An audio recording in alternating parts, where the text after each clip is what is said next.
Tarot can be used to gain a deeper understanding of your zodiac sign. Each sign is related to certain cards in both the major and the minor arcana, with the major arcana cards being representative of overarching character traits or big picture concepts, and the minor arcana being representative of specific details and personalized experiences. In this video, we'll be taking a look at the cards associated with the sign Gemini. Make sure to stay tuned and watch for all of the other signs as well, so that in your next tarot reading, when you want to learn who you're going to marry or which one of your friends is talking about you behind your back, you'll know all of the astrological connections for each card. Gemini is most commonly associated with the Lover's card in Tarot's major arcana. This is a card of human connection, discernment, discovering where you stand on important issues, and unifying or in some cases distinguishing different parts of a whole. The figures in the card are often misinterpreted as inherently romantic, but that is just one of the ways in which people connect to each other. These figures are also representative of platonic connections like friends and family. Speaking of, I recently did a deep dive into the mythological background and meaning related to the twins, your zodiacal mascot, as a representative of Gemini energy. You can find the link for that video in the description. The Lover's card is about navigating interactions with others and building meaningful connections. It's also about duality and choosing between different options. The energy of this card indicates that you are clever, curious, and insightful, asking the right questions to ensure you have all the information. You are always open to new input from other sources. Part of your curiosity comes from a desire to share with those around you and create a mutually beneficial give and take. Your congenial and loving nature is an asset which helps carry you through life's challenges. Gemini is also tangentially represented by the Magician due to this card's association with Mercury as your planetary ruler. This is a card of the Master Alchemist, mixing different elements and materials in order to discover all the possibilities you can create. You like tinkering, stirring things up, and keeping things moving. Magic is ultimately about energetic flows. The Magician card shows that you are in tune with these currents, adapting with them as necessary, and harnessing their power. Now we'll move on to the Minor Arcana, which is arguably way more fascinating.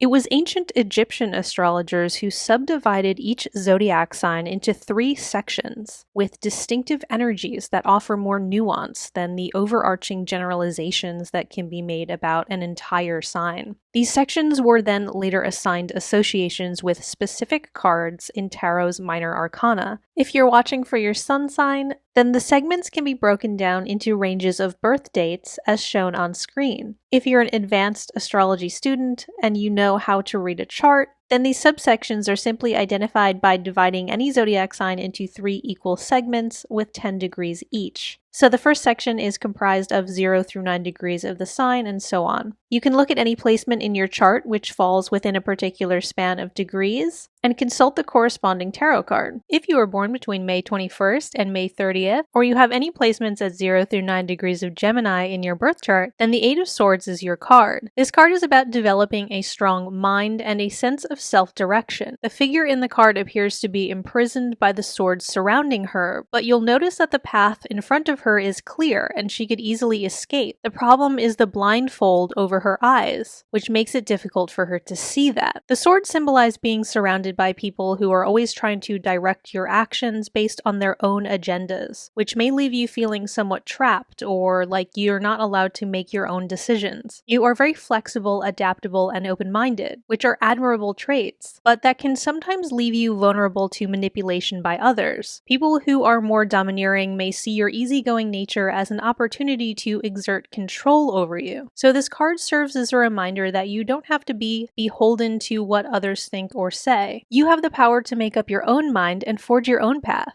If you were born between May 31st and June 10th, or you have any placements at 10 through 19 degrees of Gemini, then the 9 of Swords is your card. This card represents a very active mind. You are incredibly intelligent and incredibly imaginative, and because of that, you can conjure up all the different possibilities that might result in any given scenario. You have the capacity to get caught up in feelings of anxiety, thinking about all these different permutations. There's nothing inherently wrong with this. Having a realistic view of the world is part of how how you keep yourself safe. You see threats coming and you're able to prepare accordingly, which is a good thing. But it's important not to go too far down the rabbit hole and spiral into overthinking or anxiety. Your mind is so intellectual and so active that you need to find ways to direct your thoughts towards things you want to think about. Otherwise, it will look for other ways to get the stimulation it needs, with thoughts potentially running wild and ruminating on things that cause you stress. It may be helpful to try to train your focus to stay on positive or productive topics with meditation or some other kind of practice of mental discipline.